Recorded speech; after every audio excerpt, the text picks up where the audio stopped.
ये यशोदा माता पिछले जन्म में धरा नाम की स्त्री थी। ये संतों की सेवा करती थी। कोई द्वार से भूखा ना चला जाए इसकी पूरी जिम्मेदारी लेती थी। गांव में कोई साधु आ जाए अगल बगल में तो सब लोग यशोदा का पता दे देते थे। यशोदा उनको भोजन बनाती और खवाती। यशोदा और यशोदा के पति नंद बाबा पिछले जन्म में द्रोण थे। इनका नाम था द्रोण और यशोदा का नाम था धरा। द्रोण धरा दोनों पति पत्नी जंगल की लकड़ियां काटते, उसे बाजार में बेचते, जो पैसा मिल जाए दीन दुखियों की संतों की सेवा करते। यशोदा माँ ने क्या किया पिछले जन्म में? खूब मन लगाकर सेवा की, संतों की खूब सेवा करती। एक दिन इनके कुटिया पर संत आए। दोपहर के लगभग 2 बज रहे थे। यशोदा माँ ने भोजन सुबह का बनाया, 12-1 बजे तक भोजन संतों ने पाया। भोजन खत्म, साधु चले गए। तो कुछ साधु चले गए खा के, तब दूसरे साधु और आ गए 2 बजे। यशोदा माँ से कहा, बेटी बड़ी भूख लगी है, क्या भोजन मिलेगा? हाँ हाँ महाराज, क्यों नहीं मिलेगा, बैठो। हमारे द्वार से कोई भूखा ना जाए, इसका ख्याल रखना चाहिए। यदि हमारे दरवाजे से कोई भूखा चला गया तो वो हमारा सारा पुण्य लेकर के चला जाता है। इसलिए कोई साधु, कोई संत, कोई कुत्ता, कोई गाय, कोई जीव जंतु, सबको मिलना चाहिए।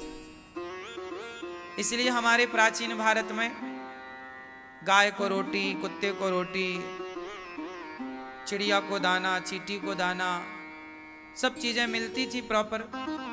आजकल आपके घर से अब गाय की रोटी पता नहीं निकलती है कि नहीं, और निकलती है तो गाय तक पहुंचती है कि नहीं।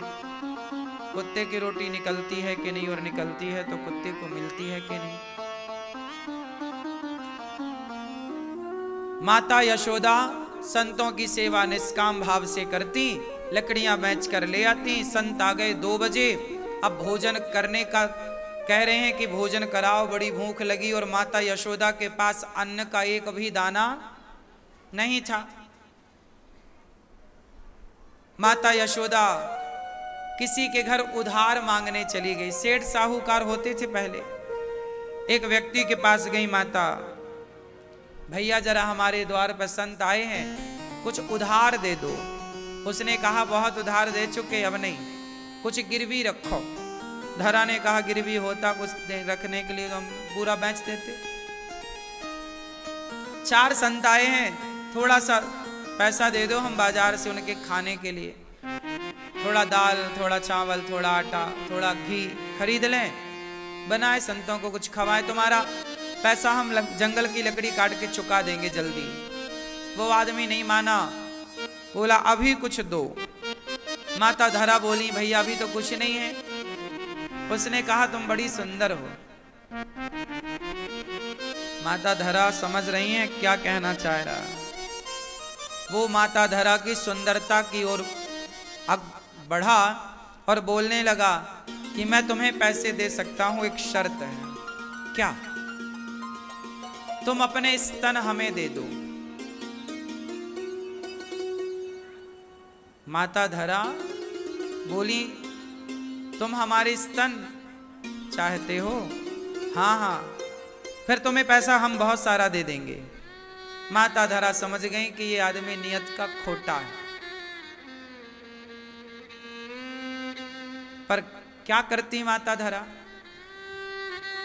या तो संतों को कह देती कि आज नहीं है महाराज, हाथ जोड़ लेती, संत भूखे रह जाते, चले जाते, या फिर अपने स्तन दें। माता धरा ने कन्फर्म किया तुझे मेरे स्तन ही चाहिए? हाँ हाँ स्तन, ठीक। वो आदमी तो खुश हो गया, पैसे रख दिया, बोले ये लो। उसकी मानसिकता अलग थी, वो अलग भाव से कह रहा है, पर माता धरा ने उसे अलग भाव से लिया। तुझे मेरे स्तन चाहिए तो मैं देती हूं। पास में चाकू पड़ी थी, चाकू उठाई और माता धरा ने अपने स्तनों को चाकू से काट करके उसकी हथेली में रख दिया। तुझे मेरे स्तन चाहिए, ये ले। पूरा शरीर अब लहू लुहान है, रक्त से भरा हुआ है। वो आदमी तो कुछ बोल ही नहीं पाया। माता धरा ने स्तन को काट दिया, उसकी तो बुद्धि निर्मल हो गई, चरणों में गिर पड़ा, माता क्षमा कर दो। माता बोली अभी टाइम कम है, संत द्वार पर हैं। पैसे लिए, जितने जरूरत थी उतना ही उठाया माता ने, सारा नहीं लिया। उतना उठाया, बाजार गई, घी खरीदा, आटा खरीदा, जो भी सामग्री चाहिए खरीदा, संतों को भोजन बनाया और परोसा। अभी सोचिए कितना दर्द हो रहा होगा, शरीर कटा पड़ा है। संतों को भोजन बनाया और परोसा। जब संतों को भोजन दिया तो संतों ने देखा कि पूरा शरीर लहू से भरा है। पूछा देवी ये सब क्या है, कैसे? पूरा बताया कि आपके लिए भोजन था नहीं, मांगने गई तो उन्होंने स्तन मांगे तो मैंने दे दिए कि मांस का टुकड़ा ही तो मांग रहा है। यदि मेरे मांस का टुकड़ा देने से संतों की सेवा होती है तो शरीर देने से भी, शीश दिए हरि मिले, शीश दिए गुरु मिले तो भी सस्ता जान। शरीर का टुकड़ा देने से संतों की सेवा हो रही है तो कोई बुरा सौदा तो नहीं है महाराज। संतों ने देखा राम राम, हमारी भूख मिटाने के लिए इन्होंने अपना शरीर काट दिया। ऐसा उच्च सेवा का भाव जब संतों ने देखा तो माता धरा के प्रति करुणा जागी और भगवान प्रकट हो गए। माता आपने इतनी सेवा की कि आपकी सेवा से हम बैकुंठ से खिंचे चले आए। हम आपका ऋण चुकाना चाहते। कैसे चुकेगा प्रभु? आपने स्तनों का दान दिया है, अगले जन्म में हम बेटा बनेंगे आपके और आपका दूध पी करके इस जन्म का ऋण चुकाएंगे। इसलिए माता धरा यशोदा बनी और कृष्ण उनका बेटा बन करके दूध पी रहे हैं, क्योंकि स्तनों को काट दिया था पिछले जन्म में। किसके लिए? सेवा के लिए। इसलिए दास अनिरुद्ध कहता है कि एक ही संकल्प एक ही नारा, सेवा ही है धर्म हमारा। हम तो सेवा करना जानते हैं जो बन पड़ती है। हमें पूरा विश्वास है कि सेवा ही ईश्वर तक पहुंचाएगी। अब कहां पहुंचाएगी वो ईश्वर तय करेंगे, पर जब तक जीवन है सेवा होती रहे और सेवा करते करते जाएं। माता यशोदा ने तो शरीर काट के दिया था। आज मैंने भी कई बार सोचा कि देखो सेवा तो करनी है, तो सेवा करने के लिए माता धरा ने भी अपने स्तनों को दिया काट करके। मतलब समर्पित तो करना ही पड़ेगा समाज के आगे कुछ। तो मुझे लगा कि सेवा करने के राह पर चले तो हैं, कभी जरूरत पड़ेगी तो ये पूरा का पूरा जीवन समर्पित है सेवा के लिए। सब कुछ जाए पर सेवा ना जाए।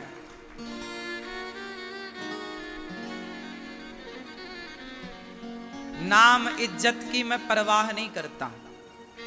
लोग क्या कहेंगे, क्या सोचेंगे, मैं इसकी बिल्कुल परवाह नहीं करता। आप बहुत अच्छा करेंगे तो भी लोग कुछ ना कुछ कहेंगे, इसलिए मैं बिल्कुल परवाह नहीं करता कि लोग क्या कहेंगे। बस मैं करने पर विश्वास करता हूं। आज कुछ संत आए, मैंने उन्हें दर्शन कराया वृद्ध माओं का, अन्न क्षेत्र का, वो संत अवाक रह गए, बोले महाराज हमने तो टीवी पे सुना था, हमारे मन में भी बड़ा संदेह था, हमें नहीं विश्वास था कि गौरी गोपाल में इतनी बड़ी सेवाएं चल रही हैं, 290 वृद्ध माताएं यहां रह रही हैं। हमें वो संत बोले कि हमें नहीं पता था कि यहां पर इतनी सेवाएं चल रही हैं, इतना कुछ हो रहा है। देखो जब इन संतों को पता चला कि भगवान की कृपा से गौरी गोपाल में इतनी बड़ी सेवा चल रही है, इन्हें बड़ा आश्चर्य लगा। देखो जो गौरी गोपाल नहीं आते, जो सेवाओं को नहीं देखते, वो ही हमें गलत कहते हैं, और जिन्होंने आकर देखा है इसलिए हम कहते हैं कि अपने कानों से सुनो मत, आंखें हैं और पांव हैं तो आओ और अपनी आंखों से गौरी गोपाल को देखो कि गौरी गोपाल आश्रम में कितनी सेवाएं चल रही हैं, किस तरह की सेवाएं चल रही हैं। आज पूरे भारत में इतनी सेवाएं एक साथ आपको कहीं ना मिलेंगी, एक साथ। और सेवा यहां किस तरह से हो रही है, लोग, मैं नहीं बोलता, एक सज्जन मेरे से बोले कि 5 स्टार होटल में जो व्यवस्थाएं देखने को मिलती हैं वो व्यवस्थाएं गौरी गोपाल में वृद्ध माओं के लिए हैं। आप कितने लोग मानते हैं, कितने लोगों ने देखा कि बहुत अच्छी व्यवस्था है वृद्ध माओं की? अच्छी है? कितने नंबर देंगे आप लोग हमें? हाँ 101। आप लोग अच्छे हैं कि नंबर देते हैं? कुछ लोग तो गालियां देते हैं। सही है। गौरी गोपाल आश्रम में आकर के लोग देखते नहीं है। क्या है, हमारे देश में ना अफवाह पहले फैल जाती है, सच पहुंचता है तब तक झूठ कब्जा कर लेता है। सच पहुंचे उसके पहले झूठ कब्जा कर लेता है। लेकिन इसलिए हम कहते हैं ना कि हमें परवाह नहीं होती इन बातों की कि लोग क्या कहते हैं, हम करने पर यकीन रखते हैं। सेवा करो और सेवा करके प्रसन्न रहो, प्रसन्न रखो और प्रसन्न रहो।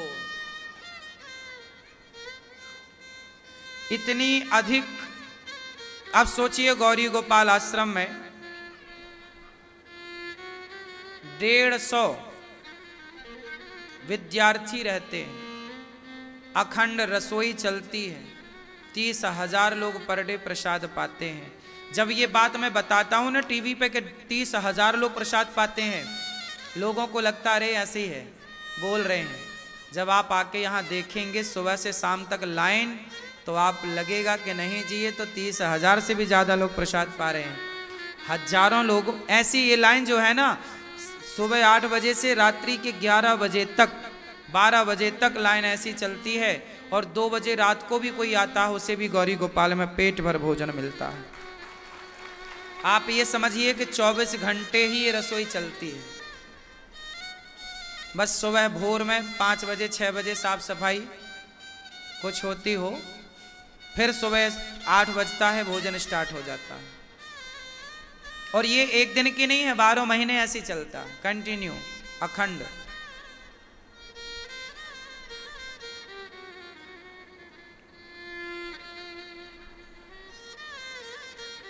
ऐसे ही माता धरा सेवा करती थी। ऐसे ही माता धरा ने जैसी सेवा की, ये दास अनिरुद्ध भी वैसी सेवा, संतों की सेवा माता धरा ने की। तो मुझे लगा जिस राह पर हमारी माता यशोदा चली हैं, सेवा की राह पर चलकर कृष्ण को पाया, तो अनिरुद्धाचार्य को लगा मैं भी सेवा की राह पर चलकर भगवान को पाऊंगा। यदि माँ यशोदा को मिले सेवा की राह पर चलकर, तो हमें भी मिलेंगे। इसलिए तो हम कहते हैं कि इतनी कृपा सांवरे बनाए रखना और मरते दम तक सेवा में लगाए रखना। आज जो संत आए उन्होंने देखा, उन्होंने कहा कि भूखे को भोजन और प्यासे को पानी, है ना, यही है गौरी गोपाल की निशानी। भूखे को भोजन और प्यासे को पानी, यही है गौरी गोपाल की निशानी। गौरी गोपाल मतलब भूखे को भोजन और प्यासे को पानी।